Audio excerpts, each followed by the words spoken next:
Howdy folks, I'm Devilish Darm Stadium, deceitfully damaging damp dams. I'm Amber. And here are more damp dams for us to damage because apparently we have a thing against beavers. Don't ask me why, don't ask me how. I just know that we're going to wreck some homes. You are. We are. Let's get started! Grab your baseball bat. Oh, actually, given the stories, maybe we will wreck some homes. Alright folks, and our first letter is titled, Am I a Jerk for Telling My Wife That She Is Not Famous? I'm a 37-year-old male, and my wife, Jane, a 28-year-old female, have been together for 5 years and married for 2.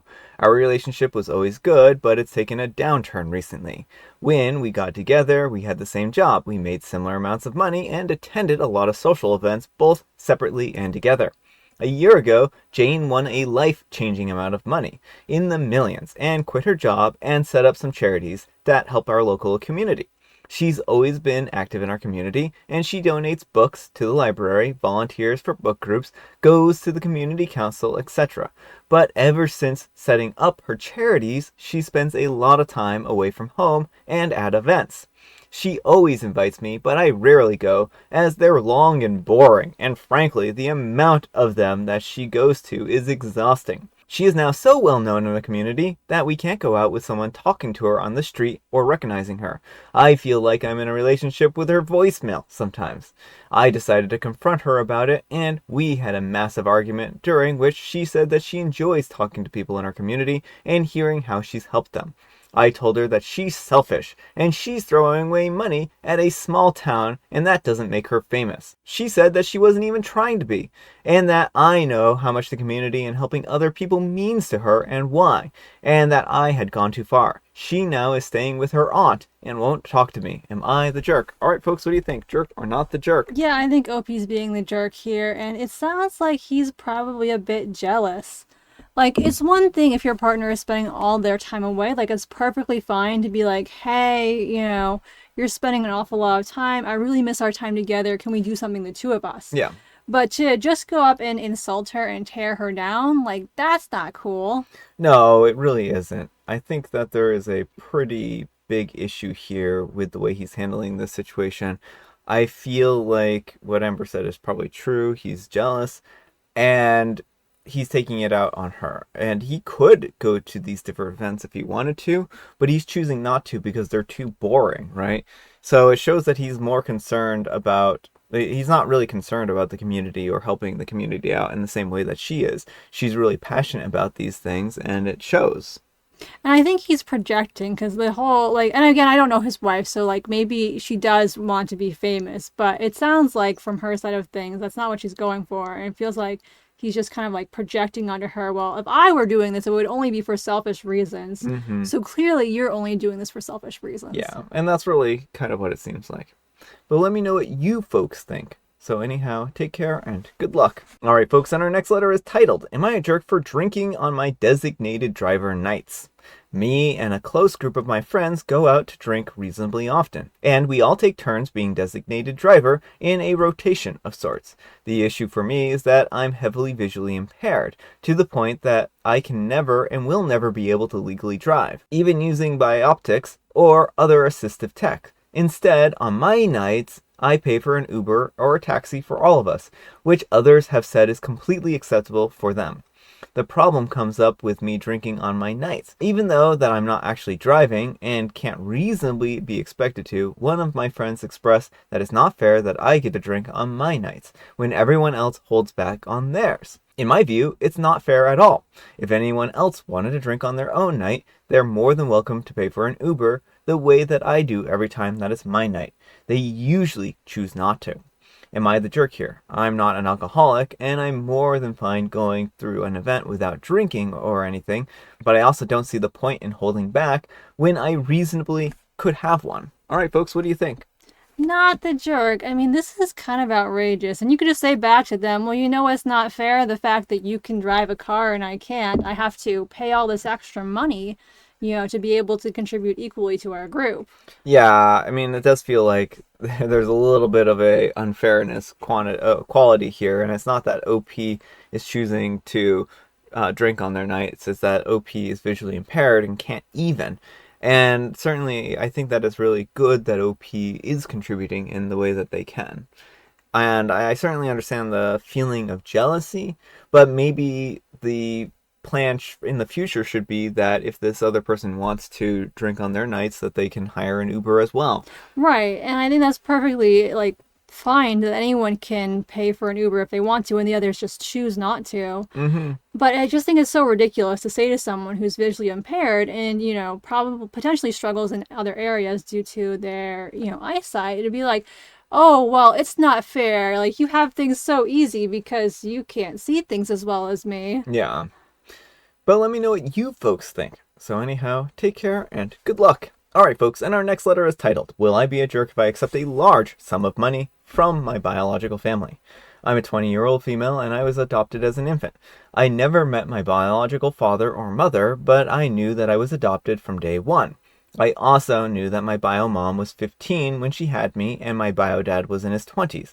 My parents have a biological daughter, my sister, a 25-year-old female, who is in grad school and has student debt, whereas I got a full ride to do my undergrad. This year, I took a DNA test to learn about what cultures I belong to and genetics I have, also to screen for any genetic diseases.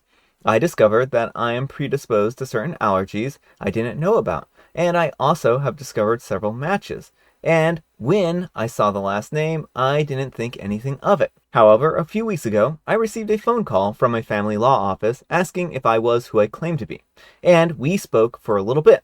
I was asked to join for a Zoom meeting later on, and when I did, I saw my bio grandmother for the first time and started welling up. She and I have almost the same color eyes, and I have her nose. I didn't know how cathartic seeing somebody who resembled you felt, and I started to cry. We chatted for a few minutes before getting down to business. I was shown legal credentials proving that this was a real attorney's office, and I was asked to show some sort of photo ID. I asked what was going on when my grandmother told me the truth.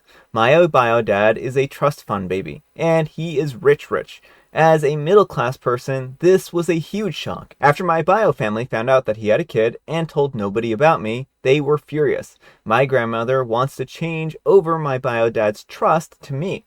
I won't say how much for privacy reasons, but I could live on it for the rest of my life, donate to charity every year, and still have a ton left over. It's a major type of huge amount of money. My bio grandmother also said that because she has the funds for her other grandchildren, I would receive one of those in addition to my bio dad's trust. She told me that my bio dad is single and it won't affect anyone but him. She also said that she would want to find my bio mom to compensate her as well. The lawyer told me that I should obtain a family law attorney and that my bio family would pay for them so I can obtain whatever my grandmother calls the money I deserve. I obtained 2 attorneys, 1 family, and 1 estate, and they are walking me through the process of obtaining the funds. I told my family about it, and they talked about how my sister could finally be a professional student and how their mortgage could be paid off. When I told them how the funds work, given an allowance every month instead of a free-for-all, they changed their tune.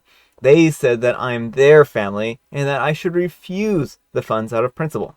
I really want to accept the funds and meet and reconnect with my biological family, but I don't want to lose my family while making the decision. So will I be the jerk if I accept this money from my biological family? All right, folks, what do you think?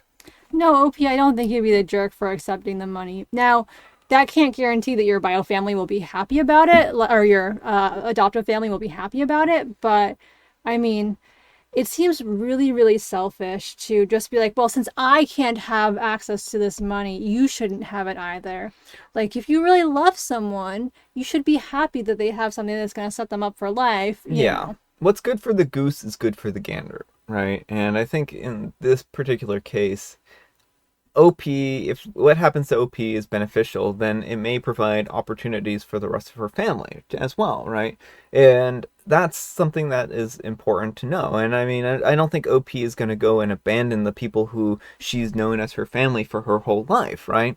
Well, and if they're willing to cut you off over wanting to have money, like then they didn't really care about you in the first place enough. Like if they're willing to prioritize like and don't want to see you succeed, like that's not a good sign. Yeah, I mean, if OP had become a millionaire on their own terms and their own merits, would they still be expecting you to do the same kind of thing, like pay off people's debts and all those kinds of things? And I mean, I think those are important questions to ask because money does do funny things to people and Yeah. it makes people very jealous. Well, I like how they were spending OP's money before OP even has it in hand, as if they have the right to decide what OP does with their funds. Yeah, it feels like they're saying that OP, even though this is your money, you have to give it to us because we treated you well or we adopted you or something to that effect. And I think that's a very in poor spirit way of doing things. And hopefully, I think that what might be good is family counseling, right? Talking to a family counselor, talking to people who can give an outside third party perspective so that they can help you and your family reconcile this. Because, again, huge amounts of money do weird things to people sometimes. But let me know what you folks think. So, anyhow, take care and good luck. All right, folks, it is tea time. Grab your beverages of choice. I've got some tea right here. And Amber, she has a jovial Bob Stein joke. What is more invisible than the Invisible Man?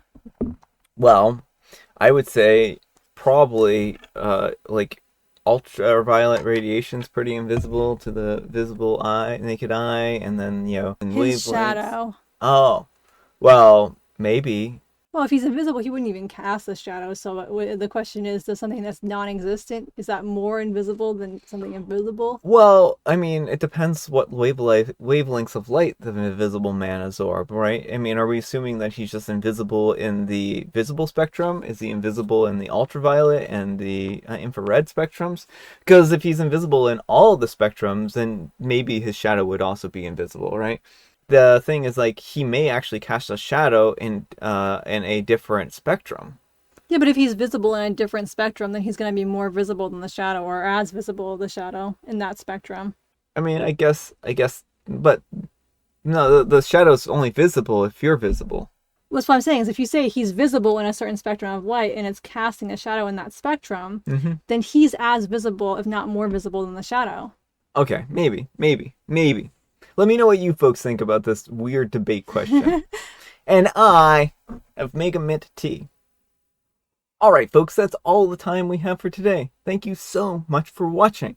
Happy Friday, Junior. Happy Friday, Junior. Thanks so much for Amber for joining me today. Thank you for having me. Amber, we need some kind of moral advice and or guidance. And please have it involve money. Be wary of people who prioritize money above all else. That's some good advice. That's some good advice. Thanks so much for watching, and we'll see you all tomorrow. Bye.